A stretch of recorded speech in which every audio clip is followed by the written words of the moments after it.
그 책 받으시고 이렇게 모습 보니까 되게 굉장히 행복해 하시는 것 같아요. 이게 작년인가요? 재작년인가 나온 프로젝트의 그 결과물인데 아마 그 프로젝트 학습할 때 도움이 많이 되실 것 같습니다. 보시면 다양한 방면에 그러니까 발명이 꼭 굳이 발명이 아니더라도 학생들이 팀 프로젝트 하는데 굉장히 도움이 되는 그런 자료들인 것 같아요. 저도 한번 쭉 봤는데 아주 내용이 실하고 좋습니다. 시간이 없어서 바로 이어서 하겠습니다. 예. 제가 마지막으로 드릴 말씀은 아까도 말씀드렸지만 발명교육의 목적을 위해서 내용을 설정하시고 방법도 역시 발명교육의 목적에 맞게 내용을 효과적으로 전달할 수 있는 그런 방법을 써야 된다고 했었죠. 마지막으로 제가 말씀드리고 싶은 것은 발명교실의 프로그램을 무엇보다도 발명 목적에 맞춰서 해야 된다. 그러다 보니까 학생들이 흥미를 잃고 떠나가는 경우도 있어요. 그래서 흥미를 위해서 다른 방법을 쓰는 방법도 있습니다. 하지만 제가 생각하기에 가장 중요한 것은 목적 달성을 위해서 하는 게 더 좋아요. 그리고 흥미나 이런 것도 그 목적에 맞게 내용을 잡아나가면서 흥미를 가미시키는 것이지 그거하고 목적하고 전혀 상관없이 다른 쪽으로 흥미를 줘봐야 학생들은 필요 없으면 떠난다는 거죠. 그런 의미에서 제가 말씀드리고 싶은 것은 학생들에게 어차피 발명을 잘하도록 만들려면은 맨날 발명만 할 수는 없습니다. 그래서 창의적 사고를 할 수 있도록 생각이 열리고 그리고 받아들일 수 있는 아주 쉽게 재밌게 받아들일 수 있는 그런 프로그램을 운영하는 거예요. 고전에 좀 잠깐 좀 보도록 하겠습니다. 자폐증을 가진 영국인 화가 스티븐 윌셔가 이곳에 도착했다.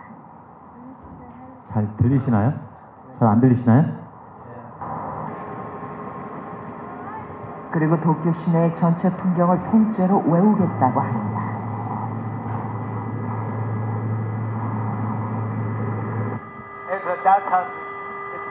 It's fantastic. Very exciting city.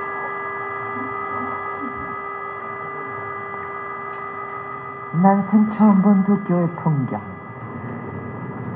그는 도시 전체를 기억해 정확하게 그림으로 보여주겠다고 한다.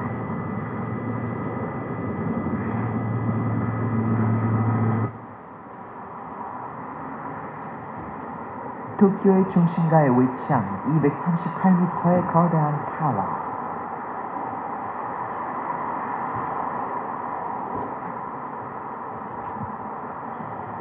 이곳에서 윌셔는 360도 방면 도시 전체 풍경을 하나하나 머릿속에 입력시키고 있다.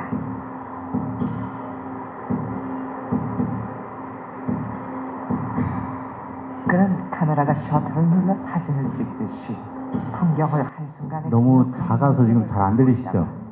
네. 자, 내용을 잠깐 말씀드릴게요. 이게 서번트라는 얘기 많이 들어보셨죠? 서번트, 자폐증을 앓고 있는 사람들 중에서 아주 신비한 능력을 갖고 있는 사람들이 있습니다. 대표적인 게 이제 레인맨이라는 영화에서 나온 그 더스틴 호프만이 열연했던 그런 사람들이죠. 이 사람은 일본의 중심부에 있는 빌딩에 올라가서 그 사방에 그 건물들을 다 한번 훑어보는 거예요. 얼마큼 보느냐면 37분 동안 봅니다. 37분. 그리고 이제 이렇게 지금 마련되어 있는 캔버스에다가 자기가 37분 동안 본 도쿄를 다 그리는 거예요.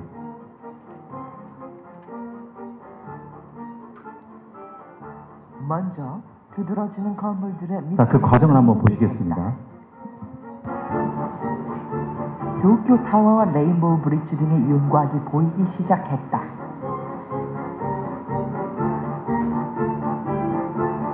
윌셔는 조금의 주저함도 없이 그려나갔다. 빌딩의 층수와 창문 개수, 심지어는 도로 차선의 수까지 자세하게 그려졌다. 윌셔는 자폐증을 앓고 있지만 그림을 그리는 순간에는 놀라운 집중력을 보인다.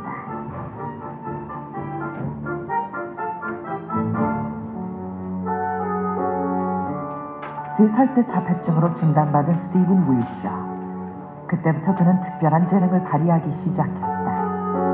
단 한 번 본 건물의 유리창 수까지도 정확하게 그려내며 주위를 경악해 하였다.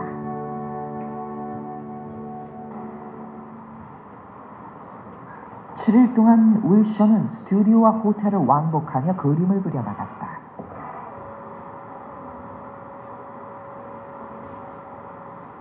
그가 도쿄의 풍경을 본 것은 단 한 번. 그날 이후 도쿄의 풍경을 다시 본 적도 없다.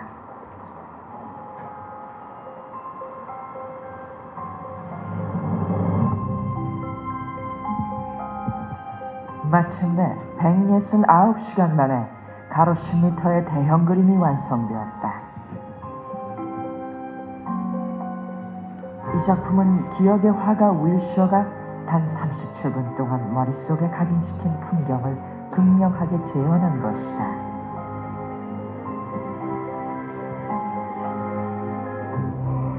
인간 기억력의 한계를 뛰어넘는 그림. 52층 타워에서 바라본 대도시 도쿄의 모든 풍경이 놀랍게도 재현되어 있었다.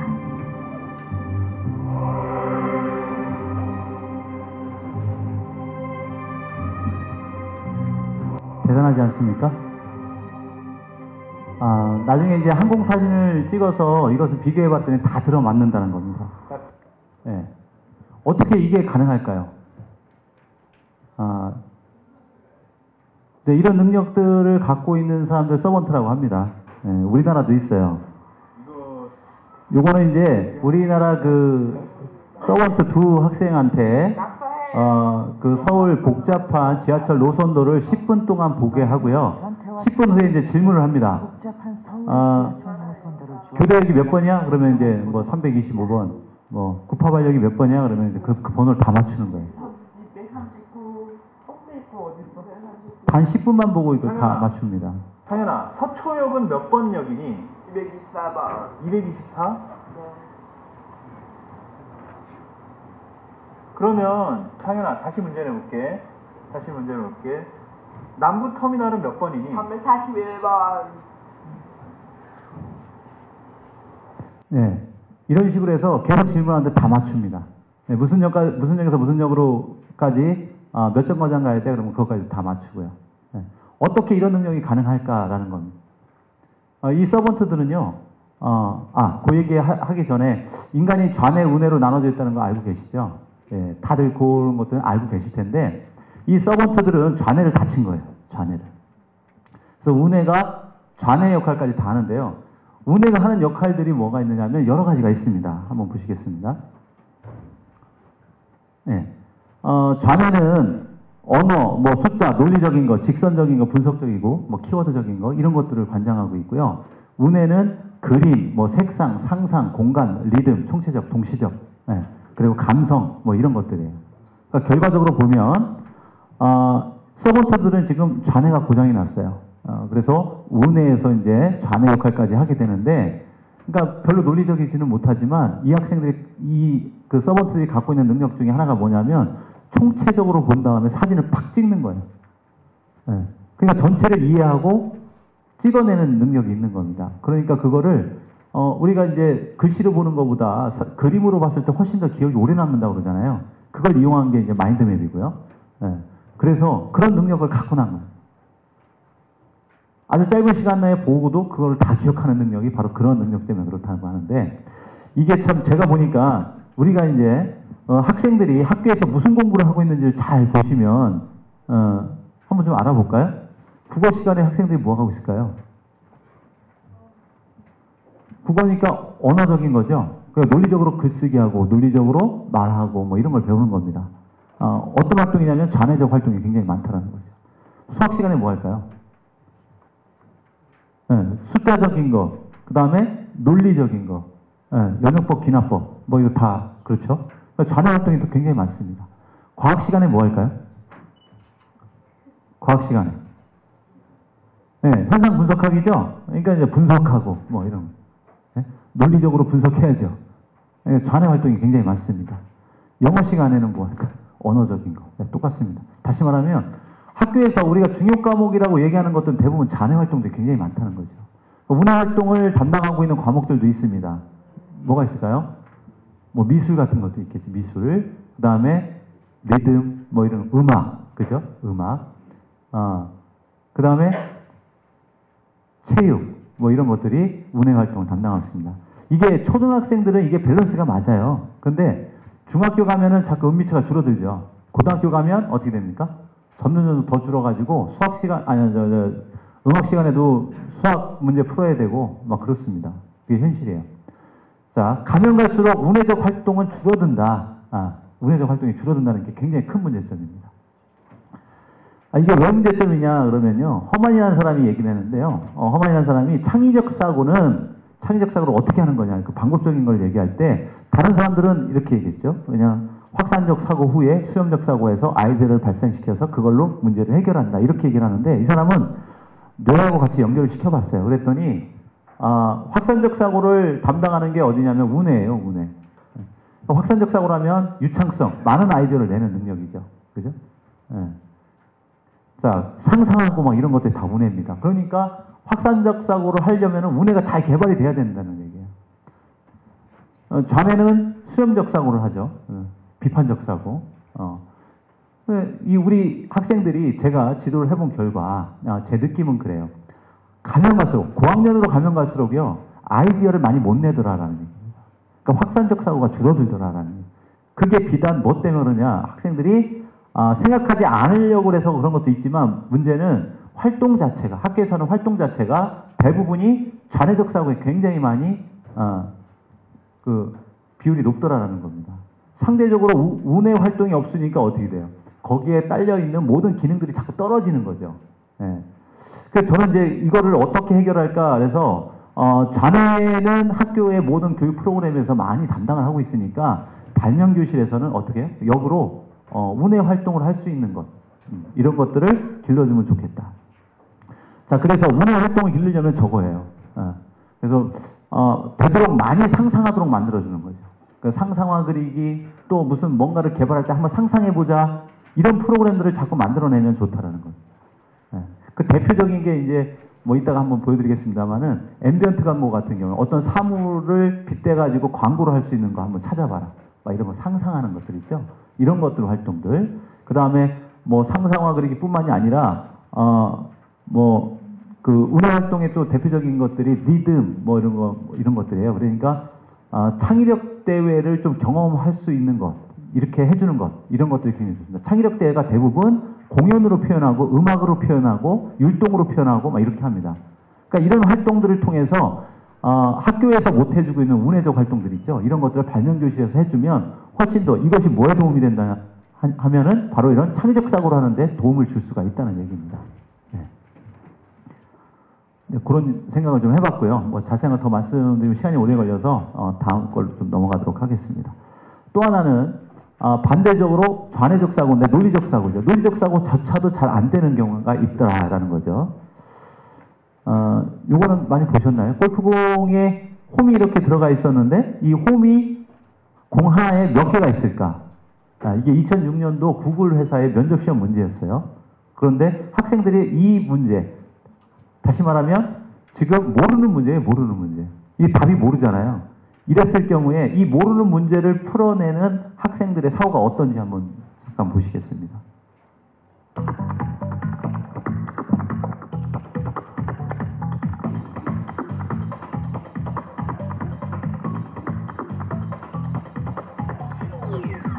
골프공 표면의 구멍은 모두 몇 개일까?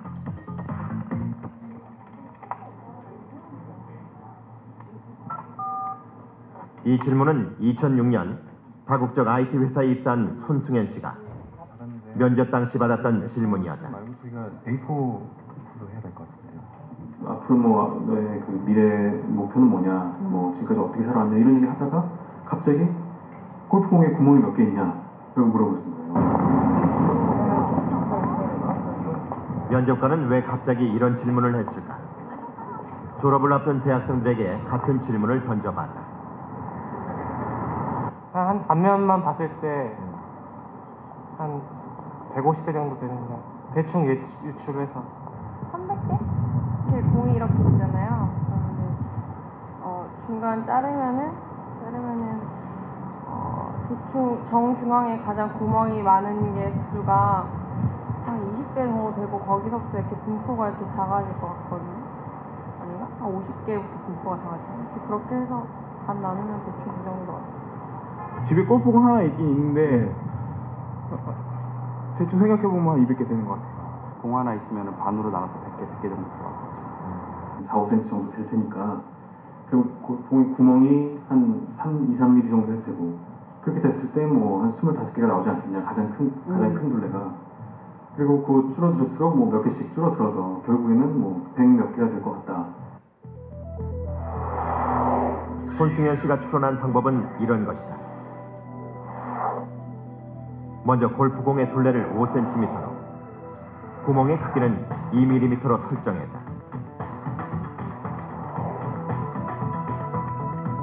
그러면 구멍의 수는 둘레에서 구멍의 크기를 나눠 25개라는 계산이 나오고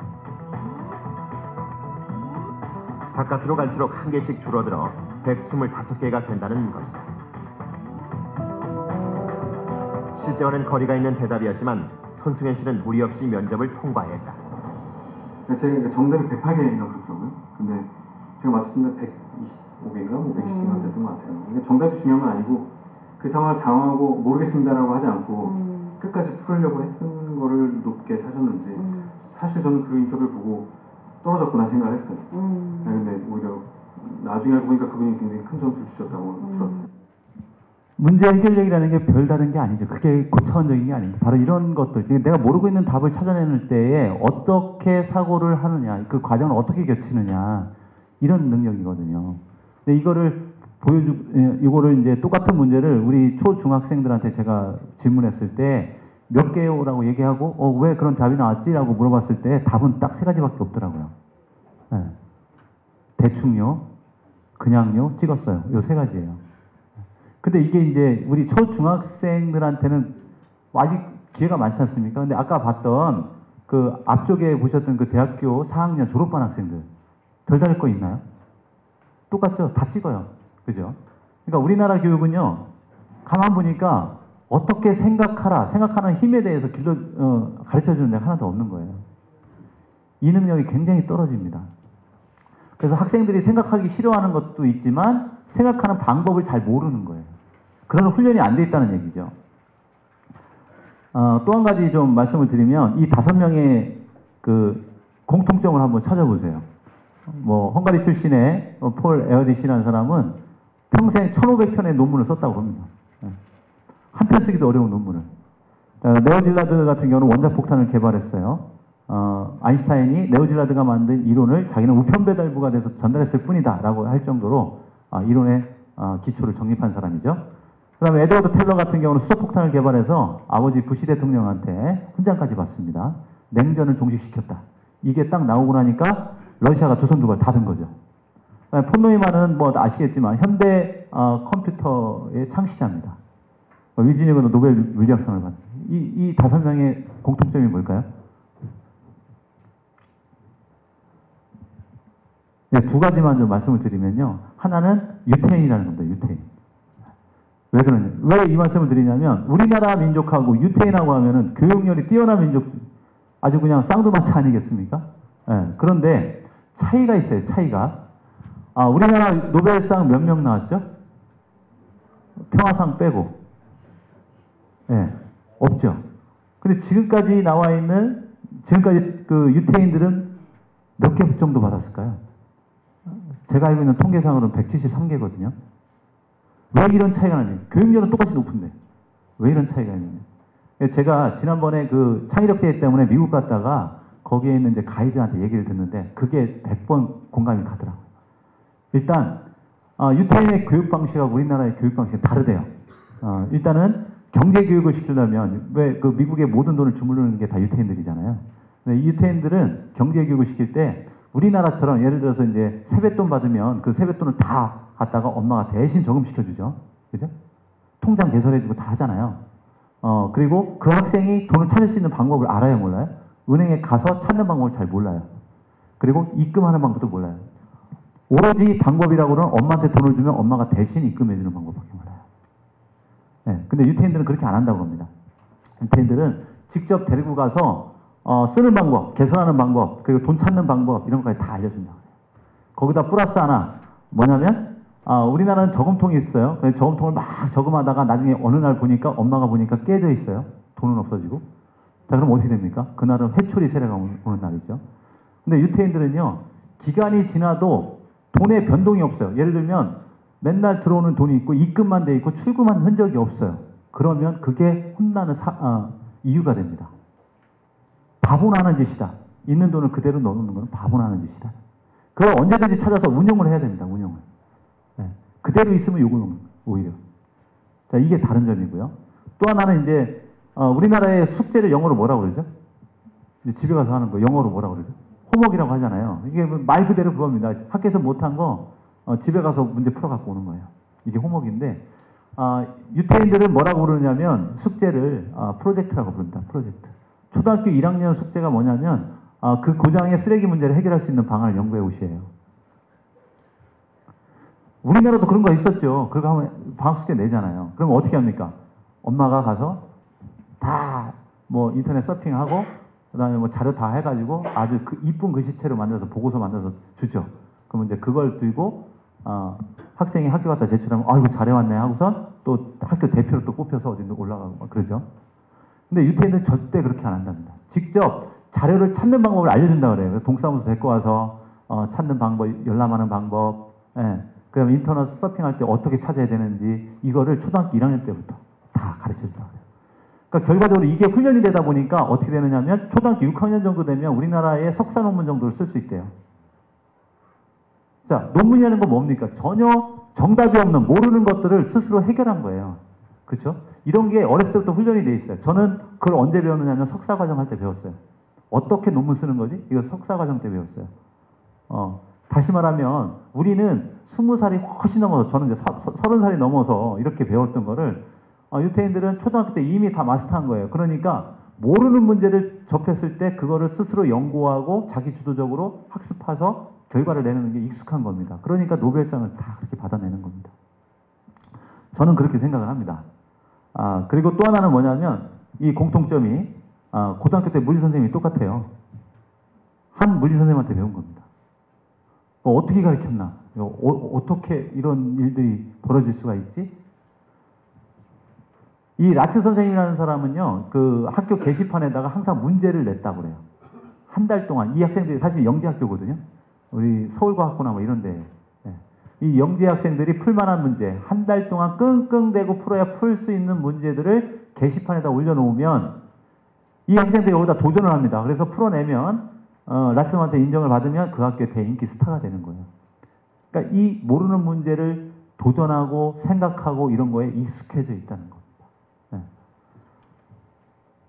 자, 우리나라 사람들이 좀 힘든 거는 뭐냐면 우리나라 사람들은 푸는 방법을 너무 쉽게 알아내요. 해답지 보면 다 나와 있다는 거죠. 그죠? 그래서 해답지를 보고 금방 알아내고 그걸 잘 암기하고 있으면 성적이 잘 나오는 그런 교육 풍토에서 있기 때문에 정말로 필요한 거, 모르는 거를 논리적으로 사고해서 얻어낼 수 있는 그런 능력이 떨어진다는 겁니다. 이거 재밌어서 보여드릴게요. 우리나라 사람들이 피곤한 이유입니다. 공부에 미쳐있긴 하지만 저 맨 마지막에 보세요. 공부하다 죽어라까지 있어요. 그러니까 이게 피곤하긴 하지만 공부는 많이 하지만 사실은 그렇게 쓸모없는 공부만 많이 하고 있다는 거죠. 정말로 공부라고 하는 것은 모르는 걸 알아내는 게 공부인데 우리는 그냥 그렇게 하고 있다는 겁니다. 슬프다는 거죠. 이런 문제점을 우리가 좀 해결하기 위해서 학생들한테 되도록이면 사고할 수 있고 좀 더 몰입해서 뭔가 해결책을 낼 수 있는 방법들을 좀 고안해야 된다.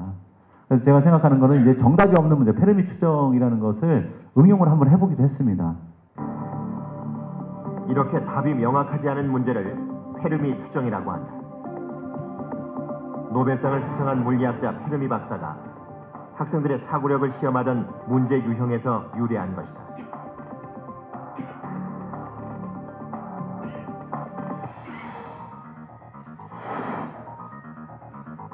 페르미 추정의 문제들은 대개 정답이 없다.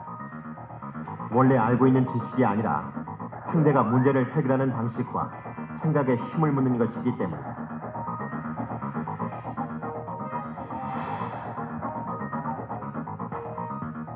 최근 인재들을 구하는 면접 현장에서는 페르미 추정 문제가 자주 등장하는데 그 이유는 페르미식의 사고방식이 실제 업무에서도 힘을 발휘하기 때문이다. 학생들이 학교에서 접하는 문제들은 다 정답이 있습니다. 그래서 그 정답을 빨리 알아낼 수가 있어요. 하지만 사회에 나가면 학생들이 접하는 문제는요, 정답이 없습니다. 그걸 빨리 해결하려면요, 훈련이 되어 있지 않으면 안 됩니다. 그래서 이런 것들을 통해서 훈련을 시켜주는 거예요. 저희 초중학생들을 대상으로 해서 요거를 프로그램을 돌려봤더니, 처음엔 잘합니다. 근데 나중에는 이제 좀 엉망이 되기도 하고, 중간에 뭐 급식 얘기 나오고 연예인 얘기 나오고 그러면 이제 딴 데로 새고 막 그러는데, 제가 보니까 영재학급 정도 되면은 학생들이 진지하게 잘합니다. 이걸 하려면, 좀 전에 보셨던 이런 문제들을 해결하려면요, 아주 작은 것까지도 디테일하게 다 이렇게 생각을 할 수밖에 없어요. 논리적으로 해서 몇 명이다 해서 누가 더 정답은 없습니다. 정답은 없는데 누가 더 논리적인 그 단계를 거쳤느냐 이런 거를 보는 거죠. 근데 이 과정을 제가 하다 보니까 학생들이 중간에 너무 흥미를 잃어버려요. 쉽게.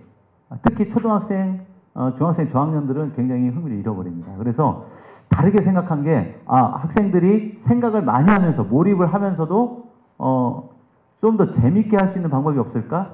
그래서 이제 제가 따온 게 창의력대회에서 많이 따왔습니다. 이거 시간 없어서 그냥 넘어가겠습니다. 이거 이제 문제중심 학습이라고 그러는데요. 자, 여기 창의성 순발력 과제입니다. 이거는 현장에서 공개되는 과제를 짧은 시간 동안 팀 기반으로 해서 문제를 해결하는 거예요. 이거 이제 교사는 문제를 잘 조직해서 던져주면 학생들이 이걸 풀어가는 과정 속에서 이제 사고도 할 수 있고 문제를 어떻게 해결할 수 있을까. 처음에는 못하지만 계속 반복이 되면 이제 이게 훈련이 되는 거죠. 예를 들면 뭐 이런 겁니다. 뭐 풍선 구조물을 쌓아라. 그러니까 주어진 재료를 이용해서 구조물을 가능한 높이 쌓아라 하고 이제 조건을 주는 겁니다. 이렇게 조건을 주고 뭐 시간도 주고요. 5분 정도 협의 시간을 주는 이유는 미리 시작하고 바로 실행을 하도록 만들어주게 되면 학생들이 사고를 하지 않으려고 그래요. 그래서 재료에 손을 대지 못하게 하고 사고하는 시간을 미리 주는 겁니다. 그래서 어느 정도는 생각을 한 다음에 이거를 정말 효과적으로 문제를 풀 수 있는 방법이 뭐가 있을까 생각을 하도록 하는 거죠. 재료들 보시면 아시겠지만 돈이 별로 안 들어갑니다.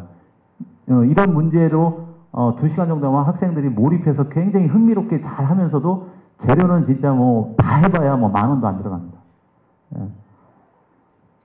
자, 학생들이 내놓은 그 아이디어들 보시면. 근데 이 문제를 잘 구조화를 시켜주셔야 되는데, 요거 같은 경우에는 이제 구조물에서 위에 부피가 커지게 되면 중심을 잃기가 쉽죠. 그래서 이런 것들을 학생들이 생각할 수 있느냐, 없느냐. 그 재료를 얼마나 또 창의적으로 활용할 수 있느냐, 뭐 이런 것들이고요. 뭐 골프공 쌓기 같은 경우도 뭐 주어진 재료를 이용해서, 가능한 한 골프공을 많이 올려놓을 수 있도록 이런 구조들을 한번 만들어 봐라. 주어진 시간 내에. 그래서 학생들이 이렇게 낸 그런 결과물들을 보시면 이런 활동들을 통해서 학생들이 조금이라도 몰입해서 생각하는 시간들을 좀 주는 거죠. 자, 그 다음에 이제, 지식 검색하는 거, 요령 같은 거 알려주고 하면은 뭐 학생들이 그냥 듣고 그 순간에 끝내버려요. 그런데 문제를 잘 구성을 해서 문제를 던져주시는 거예요. 정보 검색을 한 다음에 정리해서 파워포인트나 뭐 이런 프레젠테이션을 해가지고 직접 발표하라고 시킵니다. 예를 들면 이제 좀 쉬운 문제부터 하는 거죠. 내가 생각하는 발명 10계명이 뭐냐. 그래서 10계명이 찾아보시면 아시겠지만 저마다 다 다릅니다. 어떤 건 10계명인데 14가지가 되는 것도 있어요. 뭐 그런 것도 있고 뭐 어쨌든 네가 여러 가지 다 검색을 해보고 내가 생각하는 발명 10계명은 뭐냐, 발명을 잘할 수 있는 10계명은 뭐냐 이렇게 해서 2시간 동안 검색하고 5분 내에 발표하고 뭐 이런 식으로 1시간 또 검색하고 발표하고 뭐 이런 겁니다. 검색만 하는 게 아니라 이제 자료를 만들어야 되기 때문에 시간이 좀 걸리죠. 그래서 하루에 2시간 수업 정도 한다 그러면 이거를 모티브로 해서 이렇게 수업을 계획하시면 좋을 것 같습니다. 그러니까 학생들이 낸 파워포인트를 좀 캡처해 갖고 온 겁니다. 그러니까 내가 생각하는 거 뭐 발명 10계명은 이거다. 뭐 이렇게 뭐 이런 식으로 학생들 파워포인트를 지금 캡처한 거예요. 자, 그 다음에 이제 이런 것도 있겠죠. 뭐 트리즈 발명품을 찾아라. 그래서 트리즈를 학습하고 난 다음에 너희들이 그 하나의 주제를 딱 정하고, 예를 들어서 우산이다 그러면 우산 하나의 주제를 정하고 우산에 대한 발명품을 검색해 본 다음에 트리지 원리하고 한번 이렇게 연결시켜 보는 거예요. 예, 그래서 발표 자료를 만들어서 한번 발표해 봐라. 그럼 이것도 이제 학생들이 만든 그런 자료를 캡처한 겁니다. 이런 범용성 해가지고 본인들이 찾은 거를 이렇게 발표 자료로 만든 거죠. 그래서 통합 원리를 이용해서 만든 거다 이런 식으로 이렇게 학생들이 만들어서 발표하도록 만들어주면 쉽게 재밌게 이렇게 접근할 수가 있습니다. 구조물 과제 같은 경우는 주어진 재료만을 이용해서 구조물을 한번 만들어 봐라. 이거는 이제 스토폰공과 이쑤시개만을 가지고 구조물을 한번 만들어 봐라 하는 이런 과제입니다. 어제도 구조물에 대해서 약간 말씀을 좀 드리셨지만, 이렇게 만든 것들은 되게 구성력이 좋은 것 같지만 바벨을 올려놓으면 금방 무너집니다. 왜냐하면 트러스 구조가 하나도 없죠. 학생들이 이런 활동들을 통해서 왜 이렇게 무너질까? 이 활동을 할 때는 일단은 이걸 이렇게 만들어 보고요. 그 다음에 무게 측정을 해보고요. 그 다음에 다시 도면을 주고 트러스에 대해서 이제 공부를 다시 학습을 합니다. 그 다음에 이제 그 후에 다시 한번 만드는 거예요. 자기가 만든 거에 똑같이 만들어 놓고 트러스만 더 이제 추가를 시켜줍니다. 그 다음에 다시 무게 측정을 해보면 더 많이 올라간다는 걸 눈으로 볼 수가 있죠. 이렇게 하니까 굉장히 효과적이었고요. 스파게티 국수로 만든, 이거는 이제 굉장히 가는데 강도가 약한데, 이 강도가 약한 거를 높게 만들고 굉장히 튼튼하게 만들려면 어떻게 해야 될까라는 그런 아이디어입니다. 그것 말고도 이제 달걀 낙하, 과학과에서 많이 하는 거죠.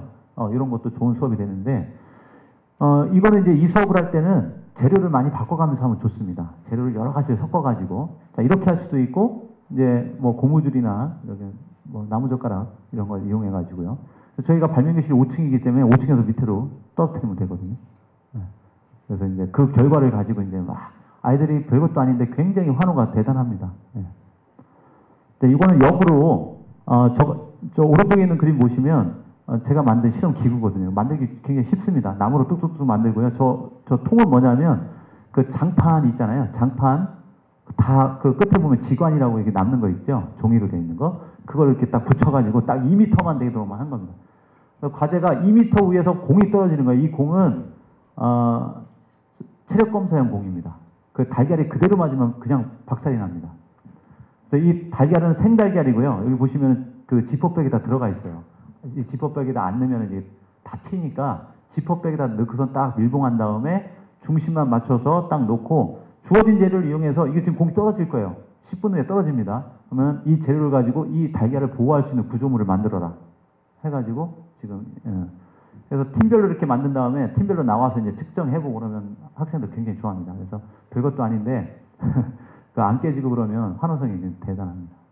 이렇게 문제를 툭툭 던져주면 오히려 재밌게 할 수가 있어요. 광고 디자인 시각화 시키는 거 이런 것들인데요. 이것도 이제 아이디어를 내는 거죠. 문제를 다시 한번 볼까요? 나만의 아이디어 라면 광고 그리기. 그래서 광고 카피를 만들고 라면의 이름까지 지어봐라 해서 해본 겁니다. 왼쪽에 보시면은 이제 학생 작품인데 너와 함께 라면 이름이에요. 그리고 광고에 실을 거니까 이렇게. 요거는 이제 그 잡지나 아니 신문이나 이런 데서 오려가지고 이렇게 해도 되도록 이렇게 만들어 줍니다. 아이스크림 광고. 주제만 달리하면 되겠죠. 요거는 이제 사막에서 녹지 않는 쌩쌩 신기바예요.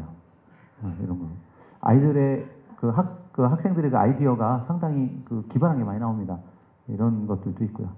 또 아까 말씀드렸던 앰비언트 광고, 요게 이제 중국의 와이플러스에서 나온 요가 학원 광고예요. 보시면은 주름발들 이용해서 적절하게 잘 활용하고 있죠. 요거를 이제 우리 주변에서 한번 그런 것들을 찾아가지고 광고를 한번 해봐라. 이런 활동들도 상당히 좋습니다. 또 앰비언트 광고죠. 자, 그 다음에 이제 기계장치 과제. 그래서 그냥 뭔가를 하나를 만들어 보는 게 아니라 뭔가 주제를 던져주고 이 주제에 합당한 기계장치를 한번 만들어 봐라. 그래서 요거는 이제 많이 하시던 방법인데 무동력차 만들기. 그래서 누가 더 멀리 가느냐 경사면 만들어 놔가지고 누가 먼저 가느냐 쭉 보시면 이렇게 해서 굴려보는 거죠.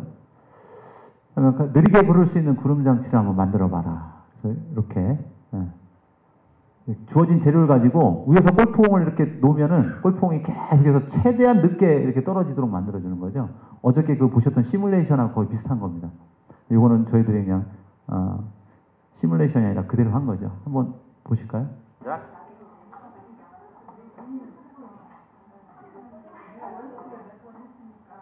이건 뭐 학부모 연수에도 적용하고 교사 연수에도 적용하고 다 적용합니다. 네. 네, 이런 것도 있고요. 이 팀은 이제 보니까 이렇게 각도를 달리해가지고 좀 아이디어가 색달라서 좀 보여드립니다.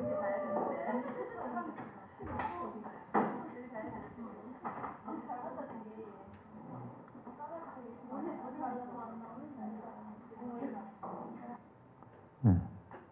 이 팀은 똑같은 재료인데요. 탑을 쌌어요. 그죠? 전혀 색다른 그런.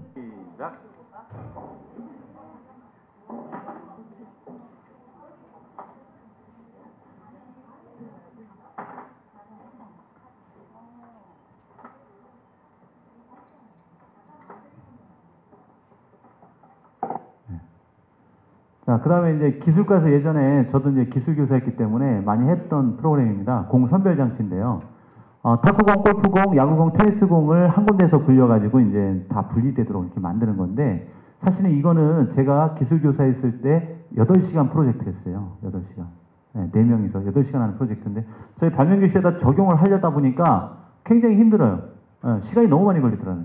그래서 제가 조금 개선을 했습니다. 어떻게 개선했느냐면, 이 경사면을 미리 주는 겁니다. 이 경사면은 똑같이 주고, 각도가 있게. 그 다음에 이제 이 상태에서 한번 분리할 수 있는 그 위에다 해봐라. 그랬더니, 빨리 하는 팀은 2시간. 예. 그 다음에 조금 시간이 걸리는 팀은 3시간. 요 정도면은, 작품이 나와요. 그리고 시간은 정해진 시간대에 하고 해결 못해도 상관없습니다. 그때까지 사고가 굉장히 몰입을 잘합니다. 요거는 고등학교 1학년들한테 적용했던 건데요. 한번 보겠습니다.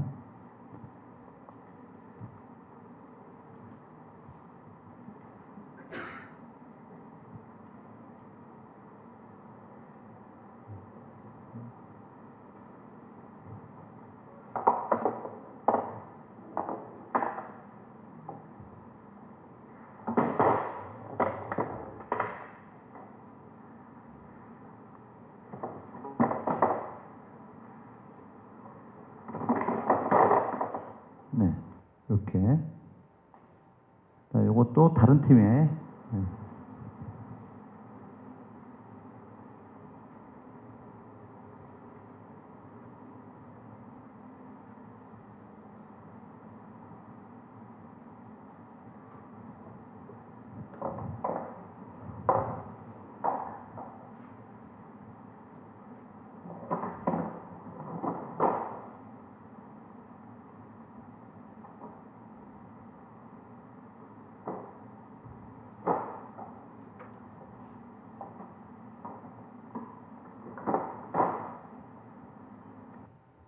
하나만 더 보겠습니다. 이 팀은 아예 경사면을 세워버렸어요. 그래서 좀 독특해서 하나 더 보여드리겠습니다.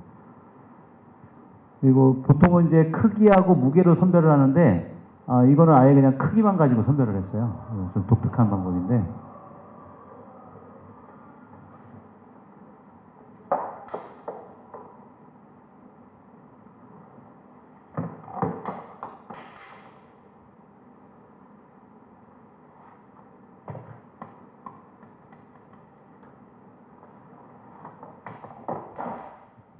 네. 마지막에 잘 되다가 마지막에 하나 풀어졌습니다. 제가 드리고 싶은 말씀은 이제 뭔지 아시겠죠? 학생들한테 일단은 몰입할 수 있는 과제를 던져주는 게 굉장히 중요하다. 그거의 대표적인 게 이제 골드버그 장치죠. 근데 시간이 굉장히 많이 걸리잖아요. 어저께 그 배우신 시뮬레이션을 이용하시면 훨씬 더 좋을 것 같습니다. 요게 제가 이제 화면을 돌리려고 했는데 잘 안 돌아가더라고요. 그래서 옆면으로 한번 보겠습니다. 학생들 작품인데요. 중간중간에 실패하는 경우도 있어요. 이렇게 손으로 툭툭 쳐줘야지 지나가거든요. 요거는 4시간씩 3번 캠프 때 활용한 겁니다. 4시간씩 3번. 시작하면 출발합니다. 시작.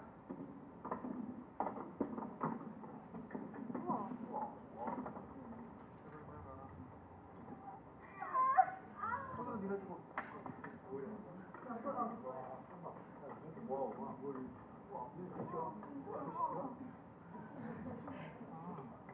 맨 끝에 가서 이제 종을 치는 거예요, 종을. 자, 컵 속으로 들어가면서 종을 치게 됐죠. 예. 지금까지 보여드렸던 것들이 그냥 프로그램으로, 만들기 프로그램으로 끝나는 것이 아니라 문제를 던져줬기 때문에 학생들이 몰입이 더 잘 된다는 겁니다.